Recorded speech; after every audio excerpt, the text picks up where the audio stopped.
وسلم دنیا میں تشریف لائے، پھر 53 سال مکہ شریف میں گزارے، پھر مدینہ شریف کی طرف ہجرت کی۔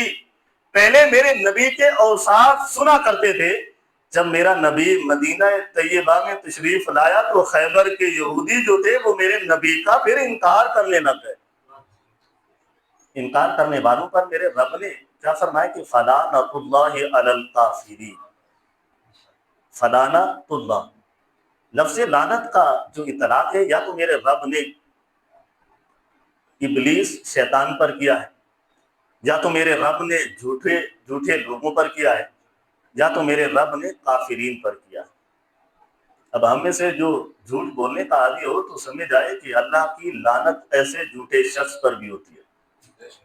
ہم صرف رزق کمانے کے لیے، اپنی شان بڑھانے کے لیے، اپنی عزت بنانے کے لیے جھوٹ بولتے ہیں، تو اس جھوٹ میں اللہ کی لعنت ہوا کرتی ہے۔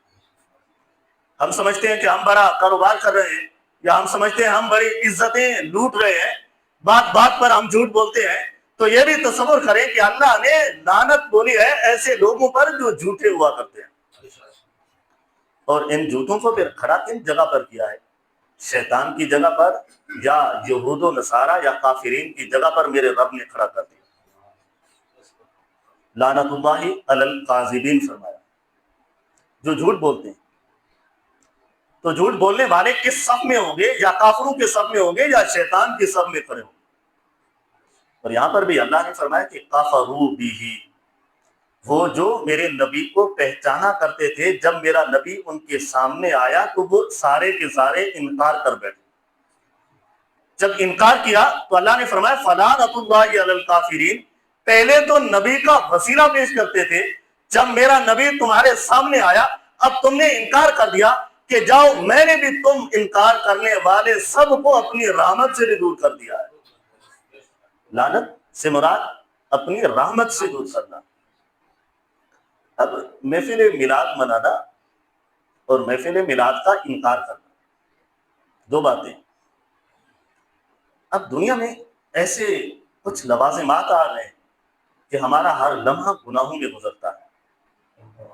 اگر آج سے 400 سال، 800 سال، 10,000، 1,000 سال قبل چلے جائیں تو ایسے گناہ نہیں ہوتے تھے جو آج گناہ ہے۔ جب گناہ اتنی کثرت سے ہو رہے ہیں تو پھر ہمیں نیکیاں بھی اس سے بھی زیادہ کثرت سے کرنا ضروری ہے۔ اب جب ہم محفل میلاد مناتے ہیں تو وہاں پر ہوتا کیا ہے؟ قرآن کی تلاوت ہوتی ہے، میرے نبی کی نعت پڑھی جاتی ہے، اور وہاں پر جو بیان کرنے والا ہمارے نبی کے اوصاف کو بیان کرتا ہے، ذکر و اذکار کرتے ہیں، قرآن کی آیتیں ہوتی ہیں یا میرے نبی کا فرمان ہوتا ہے۔ یہی کچھ ہو رہا ہوتا ہے۔ اگر ایسا کرنا شرک ہوتا تو پھر عبادت کس چیز کا نام ہوگا؟ اگر محفل میلاد منانا شرک ہوتا یا محفل میلاد منانا ناجائز ہوتا تو پھر جائز ہم کس چیز کو مانتے؟ میرے نبی کا تذکرہ انبیاء کرام کی بھی سنت رہا ہے، ہمارے نبی کی ولادت کا تذکرہ۔ حضرت علامہ سبکی رحمت اللہ علیہ بڑے ایک مفسر اور محدث گزرے، وہ فرماتے ہیں کہ میرے نبی کا وسیلہ پیش کرنا یہ گزرے ہوئے انبیاء کا بھی طریقہ رہا ہے۔ صرف ہم اپنے رب کی بارگاہ میں اپنے نبی کا وسیلہ پیش نہیں کرتے، یہ صرف ہمارا طریقہ نہیں ہے بلکہ اللہ کے پیغمبروں کا بھی یہ طریقہ رہا ہے۔ حضرت آدم علیہ السلام جنت میں جب آپ کو بنایا گیا، جنت میں جب آپ کو بسایا گیا تو اس وقت آپ نے ھذا بلدک الذی لولاہ ما خلقتک، تو عرش کے جو پائے تھے یا عرش جو تھا اس پر کلمہ طیبہ لکھا ہوا پڑا تھا۔ تو حضرت آدم علیہ السلام نے اللہ کی بارگاہ میں التجا کی، عرض کی مالک کہ تمہارے نام کے ساتھ محمد الرسول اللہ یہ کس کا نام ہے؟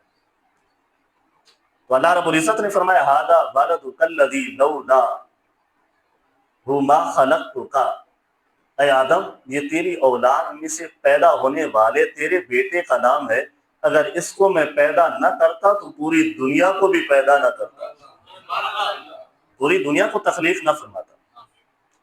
اب یوں سمجھیے کہ دنیا کی ہر چیز، دنیا کی ہر نعمت انسان کے لیے بنائی گئی ہے، اور انسان کو میرے نبی کا امت ہی بنا دیا. اور اس سے بڑا اعجاز کیا ہوتا ہے کہ اگر ساری دنیا جتنی بھی سکون والی چیزیں ہیں وہ میرے نبی کے نام کے توسل سے بنی ہے اور میرے نبی کی تخلیق سے بنی ہے.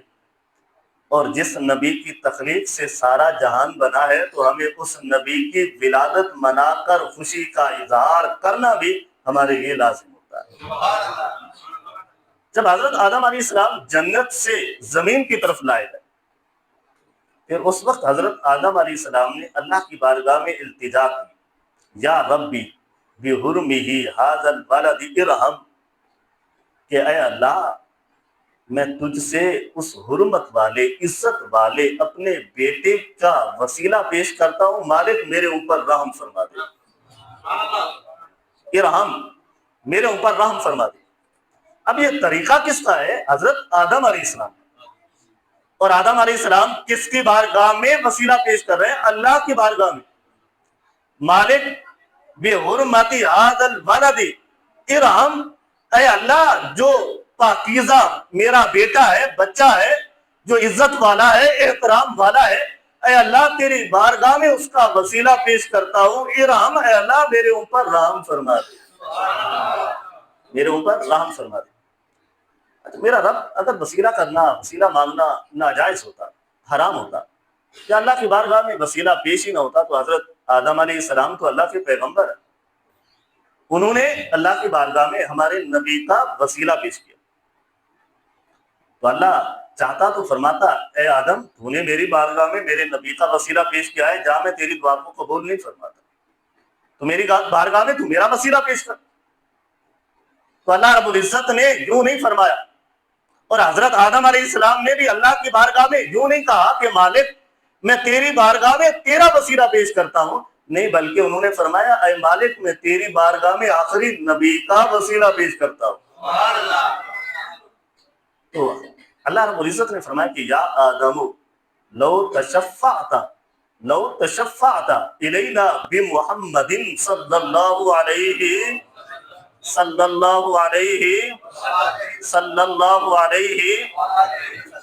درود پاک پڑھ لیا کریں، میرے نبی کا نام ہے اور درود پاک پڑھنا بھی ہمارے لیے لازم ہوتا ہے. یہاں پر فرمایا کہ یا آدم، اے آدم، یہ میرے رب نے فرمایا حضرت آدم علیہ السلام، لو تشفعت الینا بمحمد صلی اللہ علیہ، اے آدم اگر تو میری بارگاہ میں میرے نبی کا وسیلہ پیش کیا ہے، لو تشفعت، تم نے میری بارگاہ میں میرے نبی کا وسیلہ پیش کیا، وَأَهْلُ السَّمَاوَاتِ وَالْأَرْضِ، کہ اے آدم تو نے صرف وسیلہ پیش کیا اپنے اوپر رحم کرنے کے لیے. اگر تو یہ کہتا زمین و آسمان میں جو کچھ بھی ہے، اے اللہ اپنے نبی کے توسط سے ان پر رحم فرما، میں صرف تیرے اوپر نہیں، زمین و آسمان سب پر اپنے نبی کے وسیلے سے ان پر رحم فرما دیتا، ان پر رحم فرما دیتا. اب یہاں پر بات یہ ہے، حضرت آدم علیہ السلام نے اس وقت نام لیا تھا اپنا، کیونکہ اس وقت روح زمین پر جب حضرت آدم علیہ السلام کی توبہ کا جو ذکر چل رہا تھا اس وقت ابھی اولاد نہیں تھی، کوئی زمین میں بسا نہیں تھا، کوئی زمین میں سوائے حضرت آدم علیہ السلام اور حضرت اماں حوا کے اور کوئی انسان نہیں تھا. تو حضرت آدم علیہ السلام نے صرف اپنا وسیلہ پیش کیا. اگر حضرت آدم علیہ السلام زمین و آسمان میں رہنے والے ہر شخص کا اللہ کی بارگاہ میں وسیلہ پیش کرتے تو اللہ ان کی دعا کو قبول فرما لیتا، اللہ ان کی دعاؤں کو قبول فرما لیتا. اب یہاں پر جو یہودی تھے ان کا بھی تو یہی طرز عمل تھا، جب انہیں کوئی مشکل آتی تھی تو میرے نبی کا وسیلہ پیش کرتے. تو علامہ سبکی علیہ الرحمہ فرماتے ہیں کہ وسیلہ اللہ کی بارگاہ میں میرے نبی کا پیش کرنا یہ انبیاء کرام کی بھی سنت ہے، یعنی حضرت آدم علیہ السلام نے بھی اللہ کی بارگاہ میں ہمارے نبی کا وسیلہ پیش کیا تھا. اب مراکش میں ایک عورت تھی جسے عشق مصطفیٰ صلی اللہ علیہ وسلم اس کے سینے میں تھا. عشق کے ساتھ تعظیم کا ہونا بھی ضروری ہے، تعظیم مصطفیٰ کا ہونا بھی ضروری ہے. اب جو دیکھو کہ عشق مصطفیٰ کا دعویٰ کر رہا ہے، تعظیم مصطفیٰ نہیں ہے، تو وہ عشق کا دعویٰ کرنے والا جھوٹا ہوتا ہے، کیونکہ جہاں پہ عشق ہوتا ہے وہاں پہ تعظیم لازمی ہوتی ہے، جہاں پہ دن ہوتا ہو وہاں پہ رات بھی لازمی ہوتی ہے۔ تو ایک عمل ہے، تو مراکش کی ایک عورت تھی، اس کو جب بھی کوئی مشکل آتی تو اللہ کی بارگاہ میں اپنے ہاتھوں کو اٹھاتی، آنکھوں پر رکھتی، میرے نبی کا نام لیتی اور اللہ کی بارگاہ میں التجا کرتی، تو اللہ اس کی اس انداز کو بڑا پسند فرماتا تھا اور ان کی مشکلات کو بھی میرا رب حل فرما دیتا تھا۔ وسیلہ کس کا تھا؟ میرے نبی کا۔ انداز کیا تھا؟ انداز بڑا پیارا تھا۔